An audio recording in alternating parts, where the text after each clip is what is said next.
Juan Carlos, en primer lugar, bienvenido a Paredro. Muchas gracias, qué maravilla estar acá y gracias a ti por la invitación, Camilo.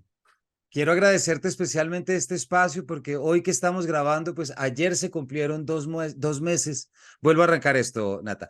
Te quiero agradecer especialmente, Juan Carlos, porque ayer se cumplieron 2 meses de la muerte de tu padre, Fernando Botero, lo que me imagino que te ha supuesto un boleo y una cantidad de cosas sobre lo que algo te preguntaremos más adelante.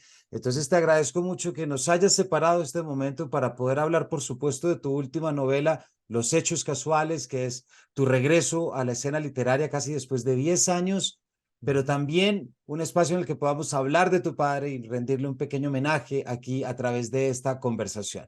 Entonces, Yo, por eso te quiero agradecer especialmente. yo encantado, Camilo, muchas gracias. Y entonces, Juan Carlos, hay algo que por lo que quiero comenzar. Nosotros estuvimos hablando en la fiesta del libro de Medellín, estuvimos presentando tu novela, Los Hechos Casuales, publicada por Alfaguara en septiembre de 2022. Una novela en la que además hay un evidente trasfondo biográfico en el que tú metes mucho de tu vida a través de, lo proyectas a través del personaje Sebastián Sarmiento, pero lo sorprendente es que nosotros hablamos el 9 de septiembre y no pasaron siquiera 8 días, porque el 15 supimos la noticia de la muerte de tu padre. Así es. Entonces, lo primero que te quiero preguntar, si quieres en clave de novela o no, pero ¿cómo han sido estos 2 meses?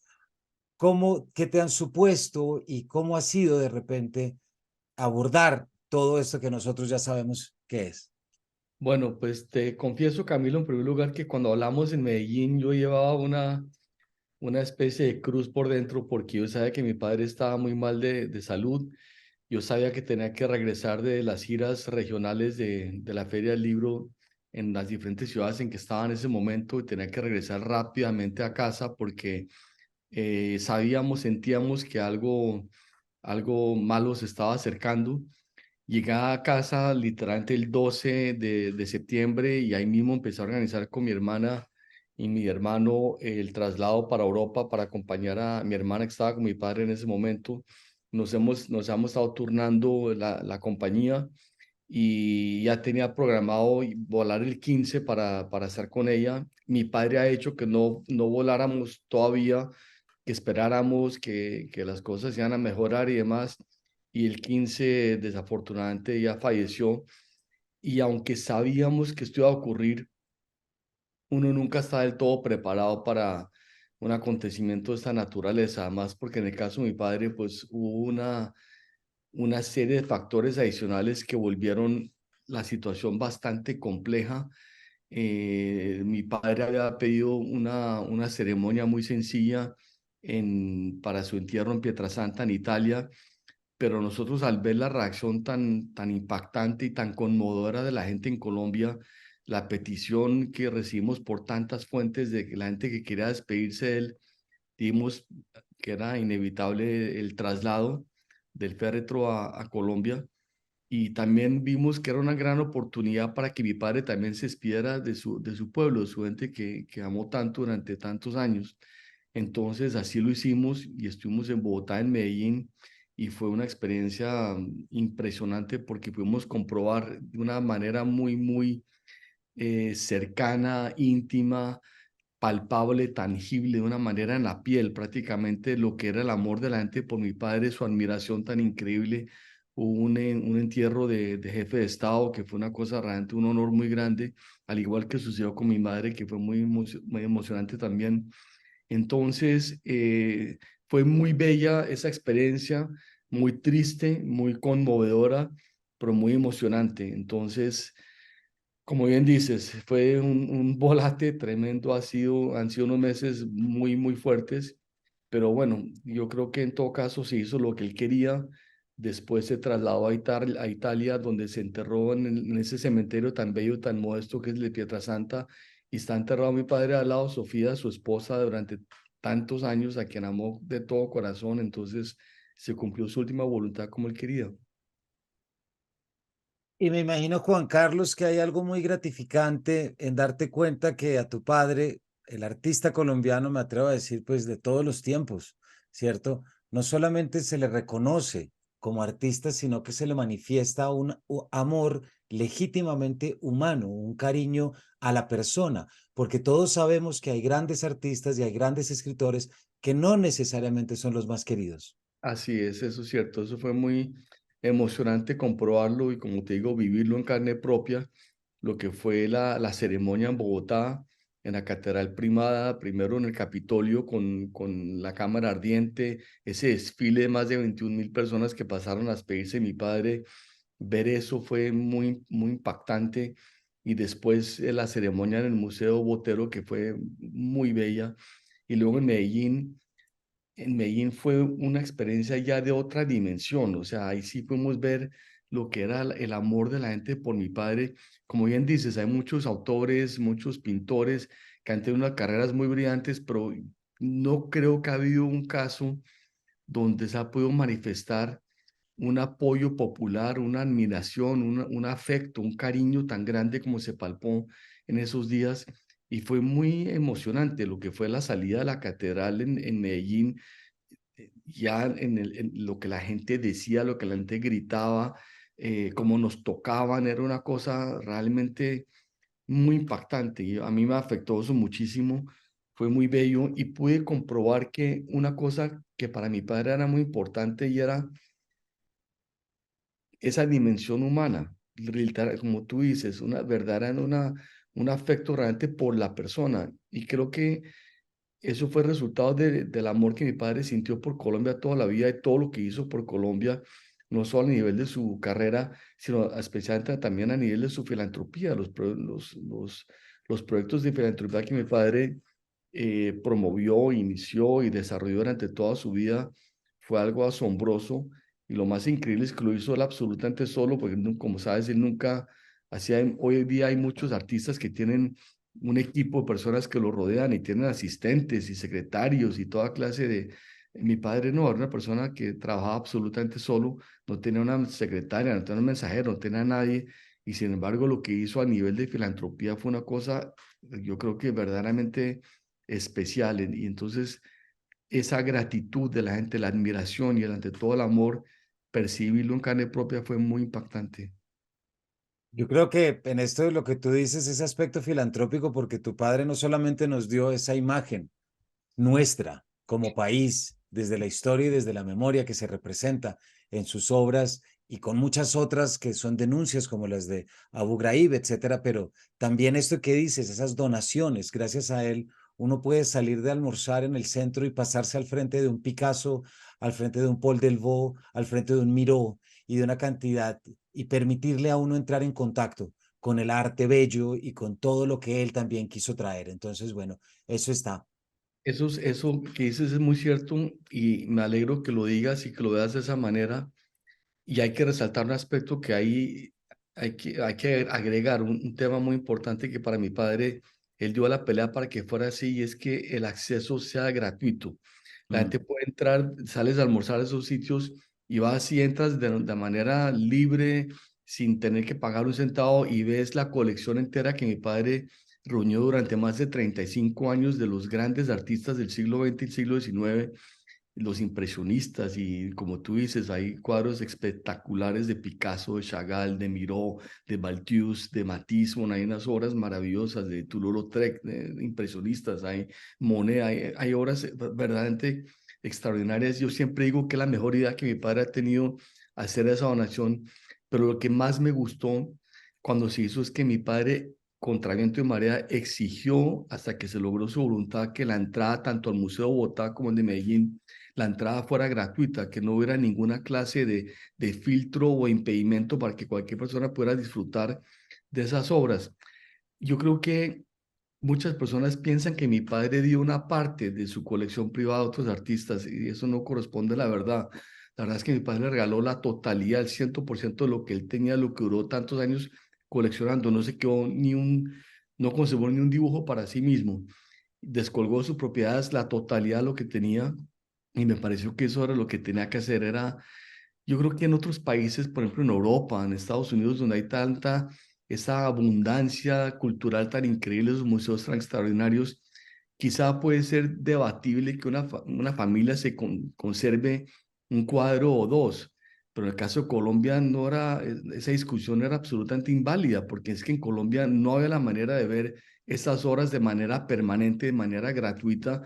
Conservar en la familia un solo dibujo era privado a miles de personas de poderlo apreciar, y me encanta que desde el año 2000 la gente en Colombia tiene la oportunidad de ver estas obras en vivo, en carne directa, en vivo y en directo, y me parecía importante que fuera de esa manera, pero fíjate, siempre hablamos de las donaciones del año 2000, que fueron, como estamos diciendo, tan importantes, pero si te pones a mirar la carrera de mi padre, eso representa menos de la mitad de lo que él donó a lo largo de su vida. Eso son en total un poco más de 300 obras, incluyendo la colección privada de otros artistas, pero mi padre regaló a lo largo de toda su carrera más de 700 obras a diferentes países, a Mm. Estados Unidos, a Venezuela, a México, a Colombia. Entonces, eso de verdad te da una dimensión de lo que fue su actitud de desprendimiento, de generosidad, de filantropía, y me pareció eso siempre algo extraordinario porque mi padre se fue de Colombia cuando tenía 19 años. Uno podría argumentar, oye, pero el tipo no, él siempre se sintió colombiano, se sintió orgulloso de ser colombiano, enamorado de su país y con el compromiso de darle a la gente de vuelta, de alguna manera retribuir, darle de vuelta a la gente lo que él había recibido tanto en su país, ese amor, ese afecto, y lo hizo a través de estas iniciativas filantrópicas, lo cual me pareció maravilloso. No, pues es increíble y gracias, y te agradezco que nos cuentes y que nos aclares sobre todo. Y 700 obras, pues es obviamente no solamente el valor artístico, sino el capital económico, que la gente lo sepa también que eso representa con todo lo que está, ¿cierto? Porque nada de eso fue regalado, podemos decirlo así. Sí, sí. Em, Acabas de decirnos, tu padre sale de Colombia a los 19 años, Juan Ujú. Carlos, muy parecido a lo que te ocurrió a ti, y ya aquí me meto en un territorio novelesco, Sí. ¿cierto? En lo que es los hechos casuales, la novela, ya decíamos que tú regresas después de 10 años en las que todo lector va a reconocer, y tú lo has dicho también, pues una constante biográfica, un espacio en el que tú puedes conciliar o trajiste la memoria, y sobre todo muchas cosas por las que tú tuviste que vivir en un momento muy convulso, siendo el hijo menor, siendo el hijo de la familia. Quisiera preguntarte, en tu caso, Juan Carlos, como autor, ¿ves tu novela ahora distinta luego de la muerte de tu padre, siendo tu novela también una especie de retrato de tu vida que está, por supuesto, íntimamente conectada con lo que fue la suya? ¿Es posible que un novelista vea distinta su propia obra después de que le ocurre algo en la vida? Pues es una muy buena pregunta, Camilo. Yo creo que sí. Hay después de publicar el libro a nivel pues muy personal, muy íntimo, para mí hubo una satisfacción muy grande que fue que mi padre leyó la novela y la leyó dos veces, le encantó, la hablamos, la comentamos muchas veces, estaba verdaderamente entusiasmado, le fascinó. Él casi nunca releía, o sea, releía los clásicos. Él sí tiene una admiración muy grande por Borges, por Rulfo, los releía con alguna frecuencia, pero un libro contemporáneo con muy pocas, y no recuerdo que haya releído un libro, y las imágenes que yo tengo de él sentado leyendo la novela, Sofía, que seguía viva, su esposa, me mandaba las fotos, era la cosa más conmovedora del mundo, para mí fue muy emocionante. Entonces, el haber publicado un libro y tener esa respuesta a él, para mí fue un premio personal muy, muy importante, muy profundo. Desde el punto de vista biográfico, lo que dices es cierto, hay muchos elementos autobiográficos incluidos en la novela, y eso lo hice por dos razones. En primer lugar, porque creo, Hemingway decía con toda la razón que hay que escribir sobre lo que uno conoce y lo que uno ha vivido. Y creo que es cierto, creo que eso es lo que le proporciona verdadera, lo que te permite comunicar veracidad y verosimilitud a lo que estás contando porque lo viviste, sabes de qué estás hablando. Entonces yo cuando empecé a escribir esta novela tenía previsto incluir algunos temas, pero a medida que fui escribiendo la novela me di cuenta que al contrario, yo lo que tenía era un material riquísimo de lo que yo mismo había vivido, aspectos, anécdotas, historias que ni siquiera había tenido la intención de incluir en la novela, pero a medida que le iba escribiendo me di cuenta que cabían, que eran necesarias, que eran indispensables, y sentí a la vez el segundo aspecto, que fue para mí verdaderamente mágico vivirlo en carne propia, que fue esa especie de catarsis que se siente al el exorcismo que se siente al liberarte de una serie de experiencias negativas o traumáticas que has vivido en la vida y que se siente al escribirlas, porque al ponerlas en blanco y negro, de alguna manera, si hay esa catarsis, te las quitas de encima, hay ese factor de alivio psicológico y esa es una de las razones también por las cuales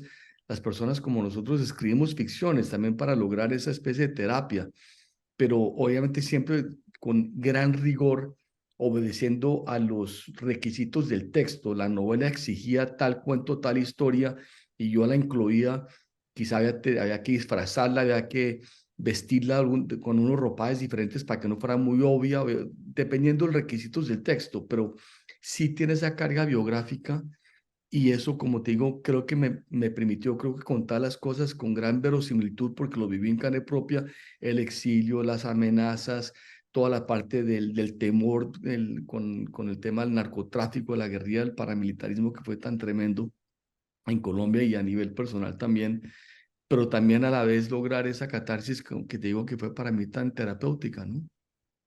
Porque yo creo que, bueno, ya nos estás mencionando estos elementos de la vida histórica, de la historia de Colombia, por supuesto, pero quisiera devolverme un poquito, Juan Carlos, porque yo creo que no fue nada fácil o no debió haber sido nada fácil ser hijo de la pareja más famosa del momento, que era Fernando Botero y Gloria Sea.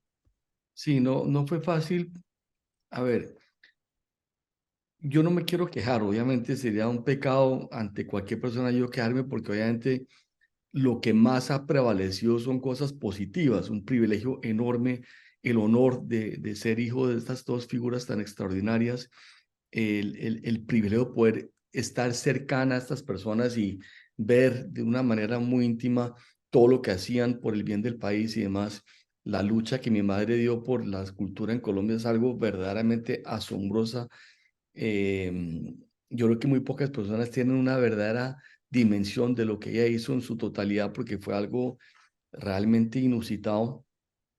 Y entonces, claro, era un gran honor, fue toda la vida un gran honor tener esta crianza, este privilegio, pero obviamente hubo una serie de aspectos muy negativos, el secuestro de mi madre, el exilio que nos tocó vivir, las amenazas, una serie de circunstancias de seguridad personal. Yo tuve que irme de Colombia no solo por eso, sino también por mi trabajo periodístico, las columnas de opinión que estaba publicando en ese momento, en finales de años 90, con el tema de la extradición y demás, propuse una tesis que se llamó la extradición estratégica, que curiosamente la desenvolvió hace poco el presidente Gustavo Petro y la propuso como política de Estado, lo cual me parece muy positivo, pero a raíz de eso me tuvo que ir de Colombia ya definitivamente. Entonces, claro, había unos elementos buenos, otros malos. Un aspecto que fue una lucha cotidiana para mí durante muchos años fue naturalmente la sombra, crecer a la sombra de esas figuras y impedir la castración que normalmente sucede cuando hay una figura tan grande que te rodea, porque las cosas que vi de una manera tan cercana, creo que pocas personas la han vivido. Por ejemplo, ver a mi padre exponer en los Campos Elíseos. O sea, hay muchos hijos de artistas que ven grandes exposiciones, pero lo de los Campos Elíseos fue una cosa totalmente diferente que no ha ocurrido en la historia. Entonces, ver eso y naturalmente al día siguiente te pones a escribir y lo que tú, cualquier párrafo que veas a producir te parece una ridiculez comparado con lo que has vivido. Tienes que de alguna manera entender que lo tuyo va por otro camino, lo tuyo es válido dependiendo de la calidad literaria naturalmente, pero no permitir esa castración, esa, esa, el quedar abrumado por esas figuras fue una lucha y quizá para mí fue la lucha interna más compleja, pero yo lo que tengo ante todo es pues gratitud y enorme admiración por mis padres más que cualquier otra cosa. Y Juan Carlos, no me aguanto preguntarte y aprovechar porque tú nos puedes contar exactamente lo que es vivir bajo la sombra. Tú no eres pintor, cierto que hubiera sido distinto, o escultor, hubiera sido, pero si eres escritor y novelista y ya hace rato fuiste finalista también del premio Juan Rulfo, es decir, tú lo tienes, pero hay algo que me imagino que la audiencia también se puede estar preguntando ahorita, y es, ¿cómo llevas tú, cómo lleva alguien, hijo de un artista tan importante, su propia creación? Hace poco leí una declaración, creo que era de Germán Arciniegas, en la que hablaba a raíz de tu primer libro de Epifanos, que hablaba de cómo había una equivalencia entre tu manera de desmenuzar la realidad con la forma como tu padre. Y claro, uno lo lee ahora y dice, uy, de pronto eso no era tan fácil de digerir. O sí Sí, lo era. sí, no, no, no fue para nada fácil, pero mira, acá lo único que importa cuando se trata del arte de cualquier persona, lo único que importa es la calidad en última instancia. Yo llevo escribiendo más de, más de 40 años y he publicado, pues la novela es el noveno libro que he publicado cientos de artículos, he dictado cientos de conferencias y demás. Lo único que importa, como te digo, es la calidad. Entonces, si la gente percibe que hay calidad, hay una aceptación, hay un reconocimiento, y si no, puede ser hijo o nieto de quien sea, y nada de eso tiene ninguna importancia, porque los textos tienen que venderse por sí solos. Y eso siempre lo he creído. Entonces, el esfuerzo fue siempre buscar esa calidad, trabajar con gran rigor, con gran disciplina, con gran seriedad, y tratando también de proponer ideas diferentes. Los libros que he escrito creo que tienen un aporte en ese sentido porque no son, pues creo que son distintos.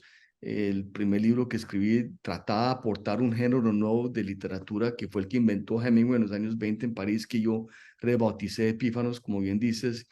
Eh, los cuentos escritos después creo que eran diferentes porque, aunque son cuentos, creo que la experiencia del lector o de la lectora al concluir el texto es que han literalmente leído una novela.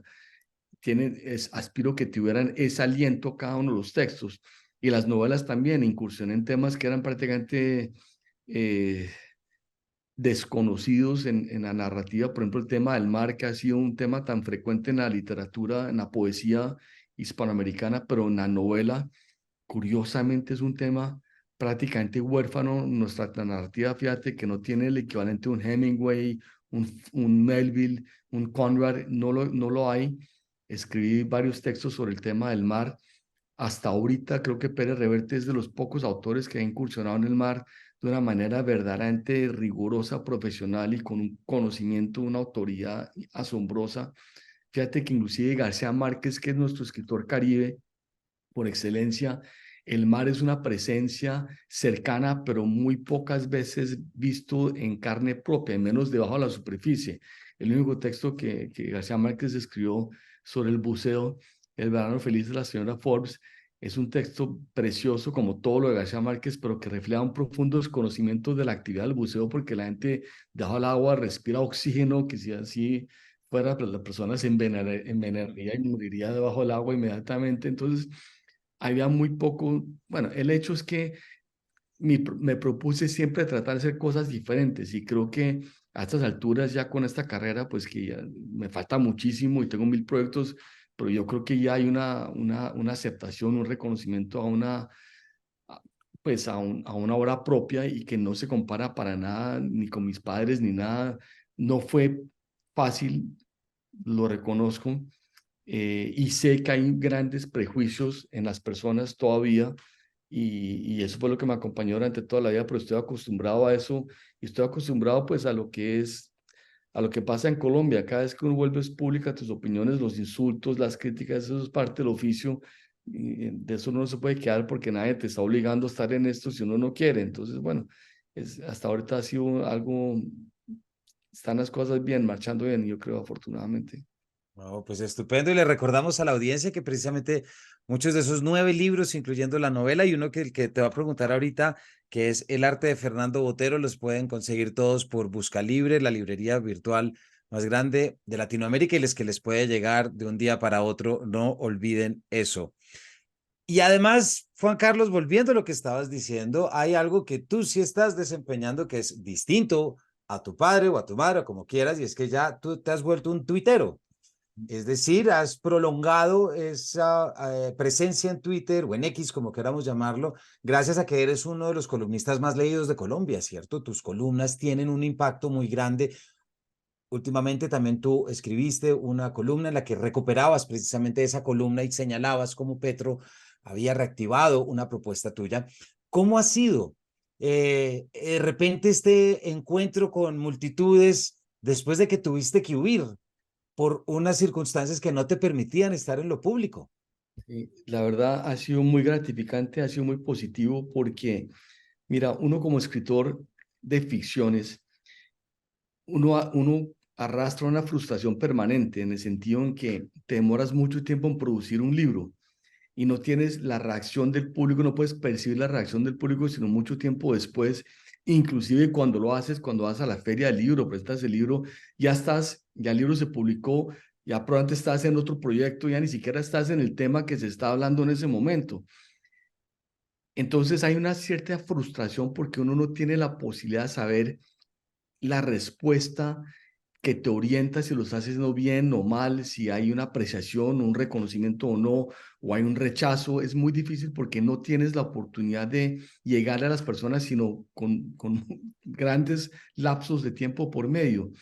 Lo bueno del periodismo es que te permite un contacto directo, cotidiano, inmediato, y más aún gracias a las redes sociales. Para mí fue una revelación poder incursionar en Twitter. Nunca le digo X, para mí siempre seguirá siendo y lo será siempre Twitter, porque entendí algo que es muy importante y es que tienes la oportunidad de hablarle directamente a las personas sin que eso pase por el filtro de un director, de un medio. Si te cayó bien o mal, eso es lo que te permite publicar o no en ese medio.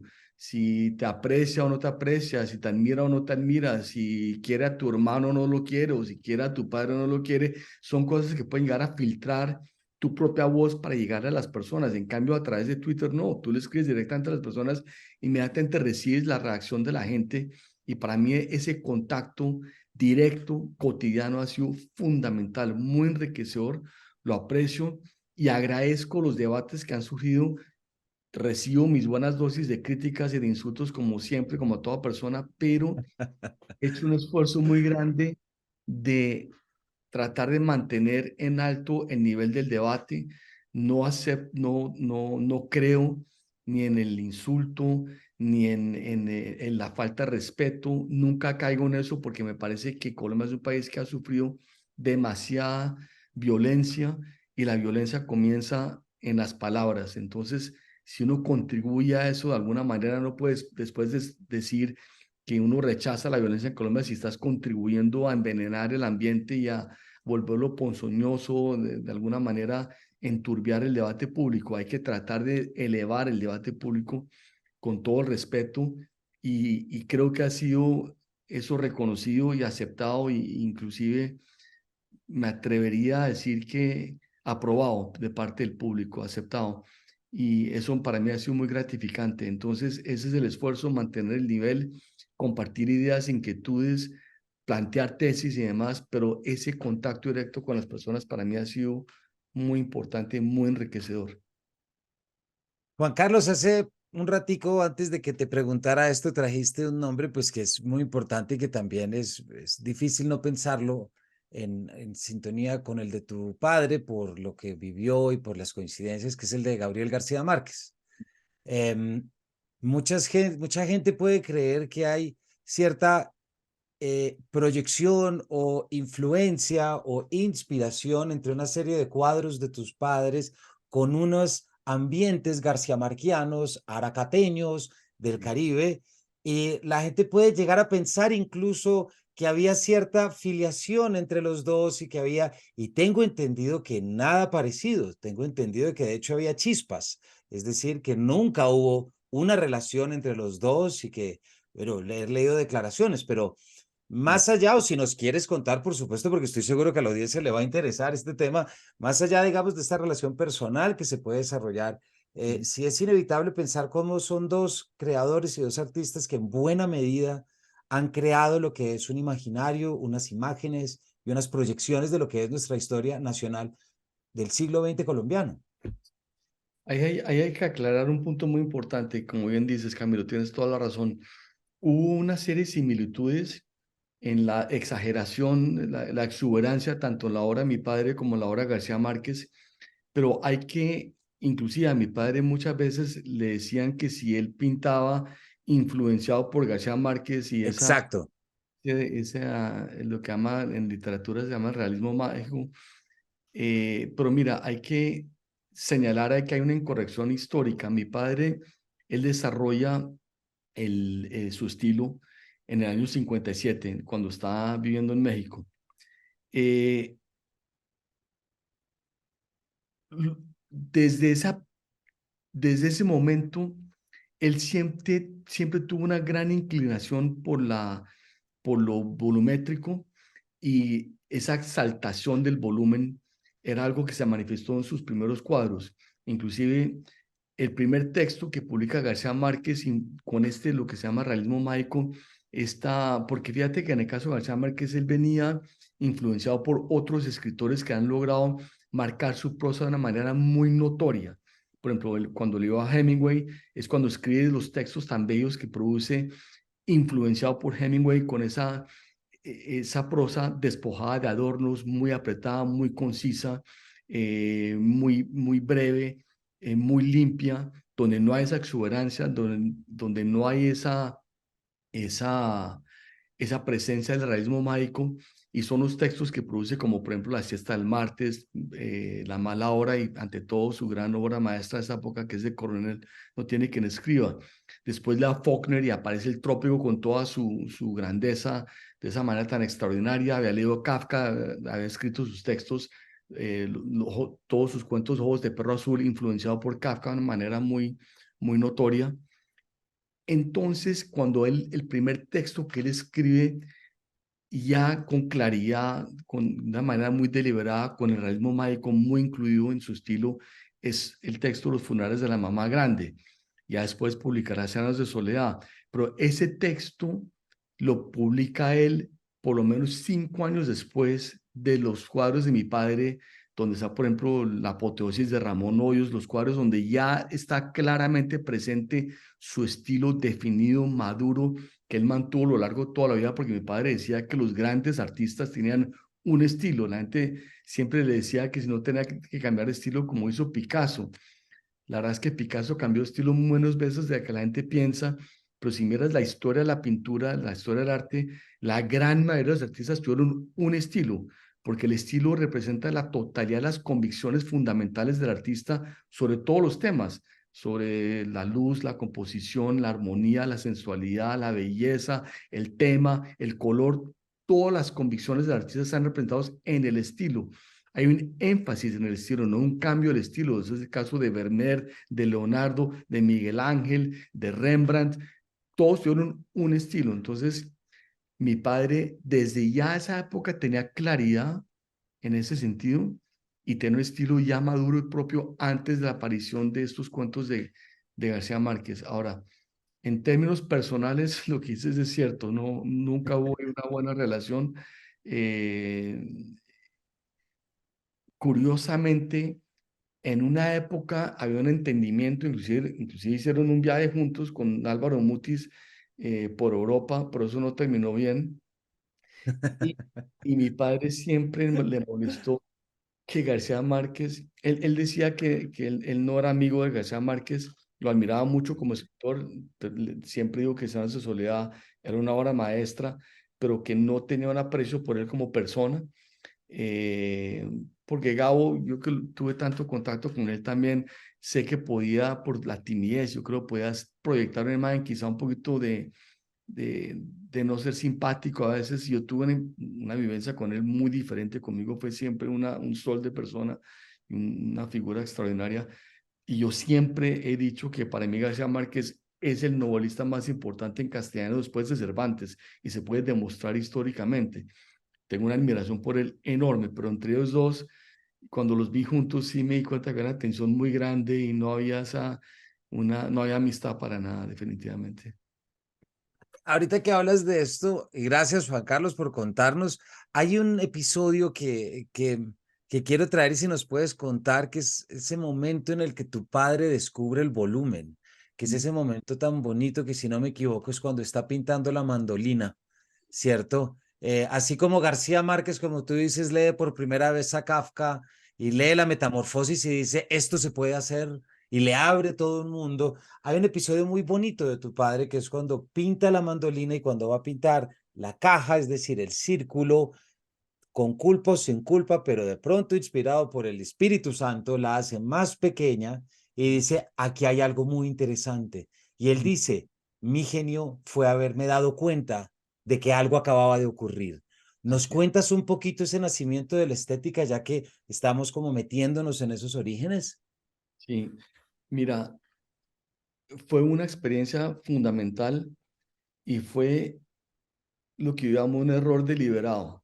Es decir, es como cuando la gente dice que Colón descubrió a América por equivocación. Sí, no tenía esa intención de descubrir América, tenía otra intención como todos sabemos, pero logró esa equivocación gracias a que montó toda una infraestructura y navegó en esa dirección. Si no hubiera sido por eso, no se hubiera dado nunca el descubrimiento de América como lo hizo Colón. Lo mismo se puede decir de mi padre, o sea, él llevaba ya varios años trabajando eh, y pintando de una manera muy profesional, ha hecho exposiciones y demás, había hecho el descubrimiento para él, que fue la pintura del Renacimiento italiano, que para él fue lo que le cambió y le marcó la carrera toda la vida. Pero cuando él llega a México, fíjate, voy a contar una cosa que es interesante. Si tú miras los cuadros de mi padre antes del año 57, antes de llegar a México, verás que se ve una inclinación intuitiva por el volumen. No es algo tan presente todavía, pero lo que es más ausente y llamativo todavía es el color. Mi padre en ese momento todavía no es un gran colorista. Y se entiende eso por un accidente histórico. Y es que la obra del Renacimiento en ese momento, en los años 50 y 60, no ha sido limpiada. Y por lo tanto la gente no había apreciado el gran colorido que tenían todos sus grandes maestros. Por ejemplo, durante décadas se pensó que Miguel Ángel fue un gran pintor, pero un gran colorista. En gran parte porque cuando la gente iba a la Capilla Sistina, veía ese techo tan extraordinario, tan abrumador, tan bello, con tonos muy opacos en la pintura, muy poco luminosos. Pero eso era simplemente porque llevaba siglos de el hollín de las velas, el vaho de la respiración de las personas que han empañado y oscurecido los colores.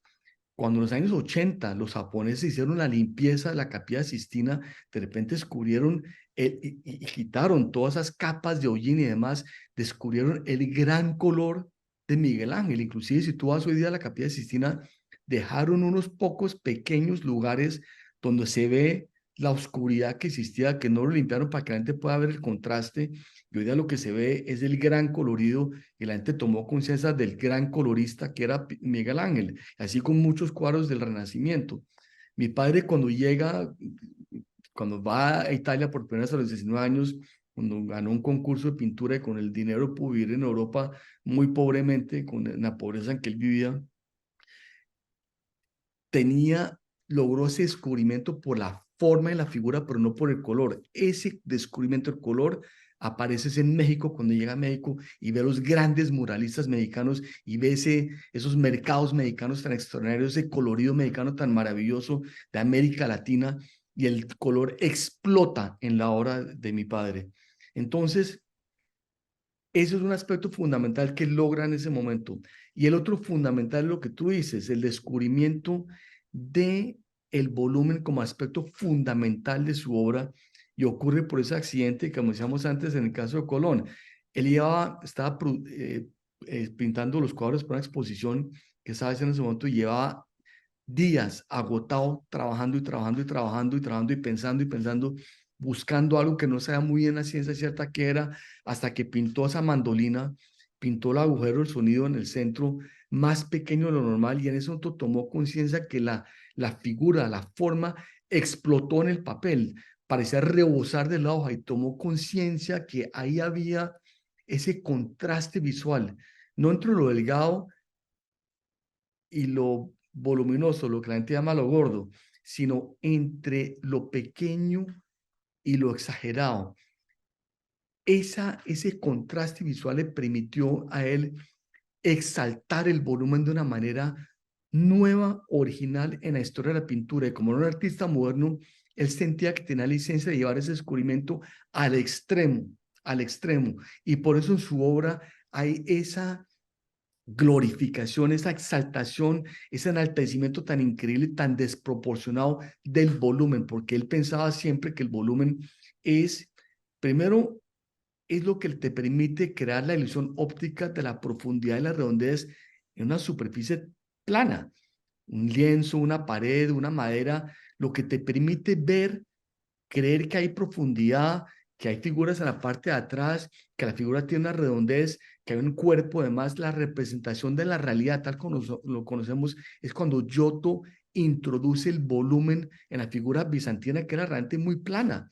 Giotto revoluciona eso y los grandes maestros del Renacimiento lo llevan a un extremo mayor. Entonces, mi padre toma conciencia de la ventaja del volumen porque permite la ilusión óptica de la profundidad, pero ante todo porque el volumen, a diferencia de la gordura, que mucha gente piensa que mi padre pinta gordos, la gordura tiende a afear los objetos, mientras que el volumen despierta el deseo del tacto y despierta la sensualidad y el deleite estético. Por eso los grandes artistas del pasado, Angres, Rubens, Piero la Francesca, tantos eran grandes artistas del volumen, porque ante todo Tiziano, Velázquez y demás eran artistas que entendían que el volumen comunicaba belleza y sensualidad. Y mi padre utiliza ese descubrimiento y lo aplica en su arte de una manera obsesiva porque para él el volumen es lo que permite crear el objetivo fundamental de su arte, que es comunicar deleite estético, comunicar belleza y sensualidad. Se hace a través del volumen. Qué bonito, Juan Carlos, gracias. Además, esta explicación y se nos está acabando el tiempo, pues yo todavía te quiero hacer un par de preguntas. Escucharte todo esto, me parece inevitable no pensar que todo esto de alguna manera está en ti. Es decir, es una visión de mundo. No es que lo apliques porque has estudiado la obra de tu padre, cosa que has hecho, y ya lo mencionábamos, el arte de Fernando Botero, que es uno de los libros más importantes sobre la obra. No, no es porque lo hayas, pero me imagino que la visión de mundo de tu padre, la visión artística que tú ves y la proyección de la realidad que tú veías en las obras de tu padre, sin lugar a dudas te debió haber a ti marcado, te debió haber impuesto, si se quiere, de buena manera, un filtro a través del cual entendiste que la escritura, el arte, la creación, siempre eran espacios de significación distintas en lo que entraba lo cromático, lo tenso, etcétera, etcétera. Así es, mira, tienes toda la razón, Camilo, y me alegro que lo hayas dicho porque yo siento que la obra de mi padre y mi padre a mí me influenció de varias maneras. Primero, el amor que yo siento por la gran pintura. Para mí el arte conceptual que hace hoy en día no pertenece a esa categoría de la gran pintura. Para mí la gran pintura, los grandes maestros clásicos, esa admiración, esa adoración, esa pasión que yo siento, yo puedo ir a un museo y durar horas regodeado mirando esas obras tan con enorme gratitud que esas obras todavía existan, que han sobrevivido el transcurso de los siglos, los azares de la incertidumbre, de las guerras, los expolios, las inundaciones, los incendios, y puedo ver esas horas, las aprecio con verdadera gratitud y verdadera reverencia y admiración. Eso se lo debo a mi padre. Él me comunicó a mí me comunicó esa pasión y descubrir esas obras tan maravillosas. Para mí también, otro aspecto que él me comunicó fue la disciplina. Para mí fue muy importante ver de niño que el trabajo de un artista no consiste ni en la bohemia ni en la charlatanería, sino que era un trabajo diario, consistente.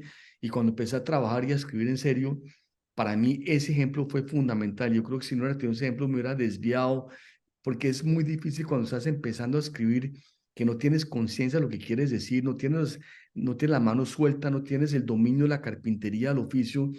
Es muy tentador levantarte la mesa y decir no pude y tirar la toalla, pero esa persistencia que vi en mi padre para mí fue fundamental. Otro aspecto que para mí tuvo una importancia colosal fue la reverencia que mi padre tuvo por sus influencias. Fíjate que la gran mayoría de los artistas, de los escritores y demás, buscan negar sus influencias porque creen que eso delata falta de originalidad. El caso de García Márquez es muy notorio. Si tú miras la obra de García Márquez, yo la he estudiado a profundidad, me escribí la tesis de la universidad sobre él y produjo una teoría nueva que se llama las zonas de influencia, viendo cómo es la formación de un novelista. Cuando tú miras el caso de García Márquez y ves, hay claramente tres autores que aparecen en su obra y que la marcan de una manera definitiva, son Kafka, Faulkner y Hemingway. Pero curiosamente, cuando le preguntaban a García Márquez por sus influencias, hablaba de Joyce, hablaba de Virginia Woolf, hablaba de Juan Rulfo, y todos ellos tuvieron sus huellas, dejar claramente, pero no, muchas veces es un silencio elocuente porque niega a Kafka, a Faulkner y a Hemingway, muchas veces. En algunas ocasiones lo reconoció, pero claro, de alguna manera a ese temor de reconocer la deuda. En el caso de mi padre, no, mi padre siempre fue orgulloso de sus influencias. Él siempre decía que nunca ha trazado una línea en el arte que no está autorizado por la historia de la pintura. Y tú ves en su obra las grandes deudas que él tiene con sus grandes maestros, de Piero la Francesca, de Angres, de Rubens, de todos los Velázquez, de todos, de Goya. Uno ve la obra, pero él era consciente que una obra artística, para que se pueda construir sobre pilares sólidos, requiere influencias importantes, grandes maestros en los cuales apoyarse. Entonces él no buscaba negar esas influencias, sino reconocerlas y celebrarlas a través de su obra. En mi caso, yo entendí eso de una edad muy joven y entendí, claro, no hay que negar eso, al contrario, hay que aprovechar, utilizar todo lo que se ha escrito, porque eso está para uno formarse, para enriquecer el oficio y la carpintería de la escritura, y nunca he tratado de negar esas influencias, sino al contrario, reconocerlas. En el caso mío, Sábato, García Márquez, Vargas Llosa, Faulkner, Hemingway, son autores que me han nutrido y soy consciente que sin ellos no hubiera podido escribir lo que he escrito. Entonces tengo esa deuda de gratitud con todos mis maestros, y eso se lo debo también a esa claridad intelectual de mi padre. Pues muy bonito, Juan Carlos, muchísimas gracias. Creo que la audiencia ya tiene claro cómo encontrará mucho y en verdad leer, incluso para mí volver a leer tu novela, Los Hechos Casuales, bajo la luz de lo que nos estás contando, de la cercanía y del cariño por la memoria, pues es una experiencia que permite entender muchas cosas, ¿verdad? Y poder darles otro nivel. Por último, Juan Carlos, ya para terminar, nos acabas de dar una imagen que a mí yo no sabía, que me parece increíble, que es el efecto japonés sobre la Capilla Sixtina. ¿Crees que va a haber un efecto japonés usando esa figura sobre la obra de tu padre? Ya estamos en la sorpresa absoluta de los músicos, recientemente vendida por $5 millones, creo que es un récord absoluto. ¿Crees que nos queda? Bueno, todo gran artista siempre nos depara muchos significados que no hemos visto, pero ¿tú crees que va a haber algo nuevo que nos va a dar la obra de tu padre que no nos había podido dar ahora que estamos sin él? Pues mira, yo sí estoy percibiendo eso, ¿sabes? Me parece una buena pregunta porque lo estoy notando, una nueva apreciación por la obra de mi padre. Inclusive he escuchado de grandes galeristas que han dicho textualmente que no habían comprado Botero antes y que reconocen actualmente que fue un error, porque había de alguna manera mira, yo siempre he dicho que mi padre es quizá uno de los artistas más populares del mundo, pero es uno de los más incomprendidos. Por ejemplo, siempre piensa en la gordura y de alguna manera eso le restaba cierta, eh, a pesar del éxito tan grande a nivel popular y las exposiciones tan multitudinarias que tuvo, había unos círculos intelectuales que miraban con cierta reticencia a la hora de mi padre, pero ahorita yo lo que estoy percibiendo es un reconocimiento que lo que hizo mi padre fue algo excepcional en la historia del arte moderno, porque fíjate que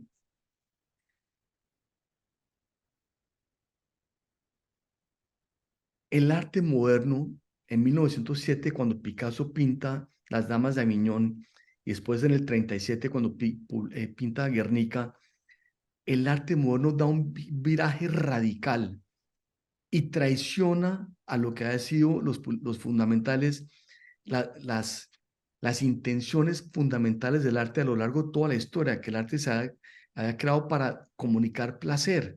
En eso el arte tenía una finalidad que era denunciar las atrocidades que se vieron en la Primera Guerra Mundial, la Segunda Guerra Mundial, denunciar las condiciones inhumanas de la modernidad. De ahí vemos el tormento individual de un Francis Bacon o la angustia accidental de un Edvard Munch. Mi padre pertenecía a una corriente diferente, que era recuperar el gran arte del pasado, el gran arte del Renacimiento principalmente, cuya finalidad principal, a pesar de las dificultades terribles que vieron los artistas en esa época, el arte tenía la finalidad de enaltecer el espíritu del espectador y comunicar deleite estético. Yo creo que la gente hoy en día está percibiendo que mi padre en ese sentido fue un revolucionario. Muy pocos artistas tenían esa finalidad. Si tú miras, eso prácticamente se acabó con el impresionismo. Un artista como Chagall, como Bonnard, grandes coloristas que buscaban comunicar deleite estético, eran excepciones en su momento. Otra excepción fue Fernando Botero. Yo creo que la gente está reconociendo que esa apuesta de él, que fue absolutamente solitario y tuvo un rechazo durante muchos años y le tocó luchar contra el anonimato, el ninguneo, el silencio, los críticos, durante muchos años, vivir muy, muy pobremente durante mucho tiempo. Esa perseverancia en esa finalidad terminó prevaleciendo y terminó siendo exitosa. Es una apuesta exitosa, porque creo que la gente verdaderamente reconoce hoy en día que la obra de Botero era excepcional porque comunicaba algo que hoy día es no lo común, que es ese deleite estético, porque la obra de mi padre comunica el deleite, el placer y la alegría de existir. La obra de mi padre comunica el amor por la vida. Él siempre decía que hay que vivir enamorado de la vida, lo cual me parecía admirable que lo una persona que ha perdido a su padre a los 4 años, que vivió en la pobreza durante mucho tiempo, que perdió a su propio hijo cuando el niño también tenía 4 años, que le tocaron cosas muy duras de mi padre, pero esa filosofía de que hay que vivir enamorado de la vida la defendió principalmente a nivel personal, pero principalmente en su obra. La obra de mi padre es un gran canto a la vida, a lo que Octavio Paz llamaba, decía en un verso muy bello, lo olvidado asombro de estar vivos. Entonces yo creo que la gente está reconociendo eso hoy en día y están entendiendo que su obra no es una glorificación a la gordura, ni muchísimo menos, sino que es una exaltación del volumen, porque el volumen comunica a un aspecto esencial de la vida, permite exaltar la realidad. Mi padre siempre decía que una manzana colosal, grandiosa, voluminosa, es más manzana que la manzana de la vida cotidiana.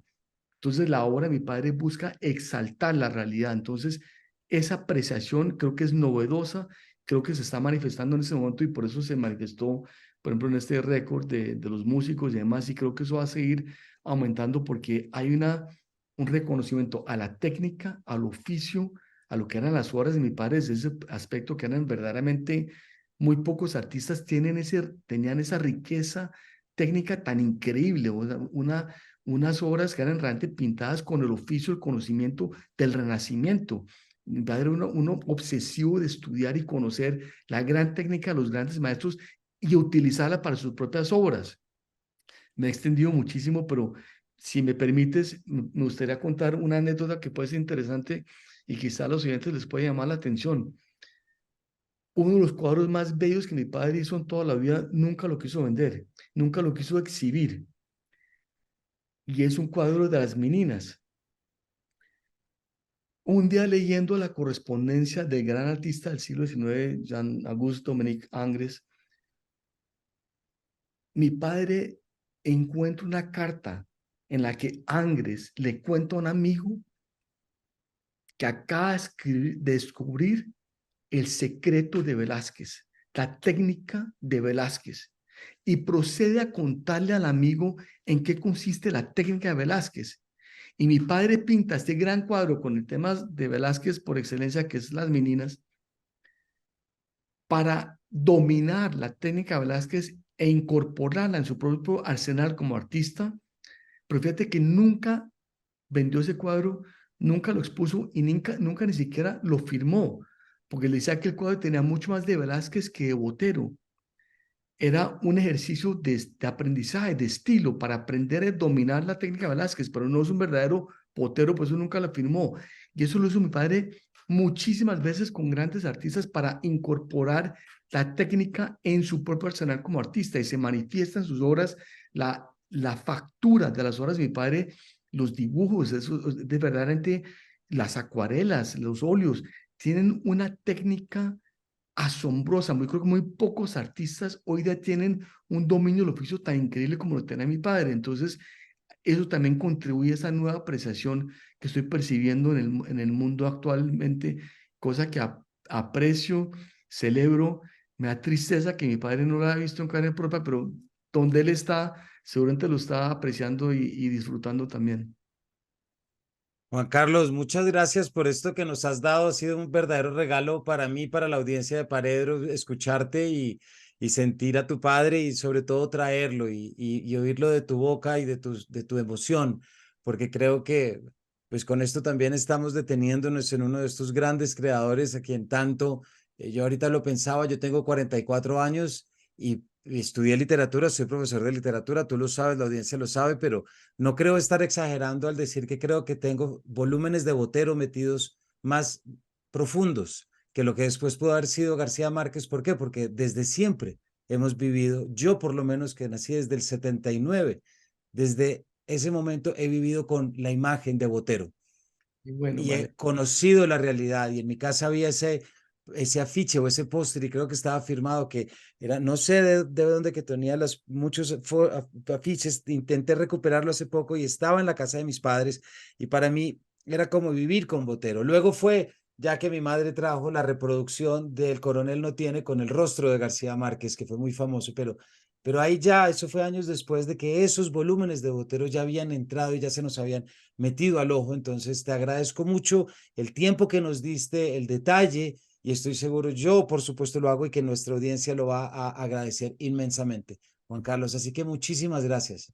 A ti, Camilo, gracias por todo, por tu tiempo, tu interés y tu generosidad y tus preguntas tan buenas y al contrario, yo encantado y bueno, ahí estaremos en contacto con toda seguridad. Así estoy completamente seguro. Muchas gracias, Juan Carlos.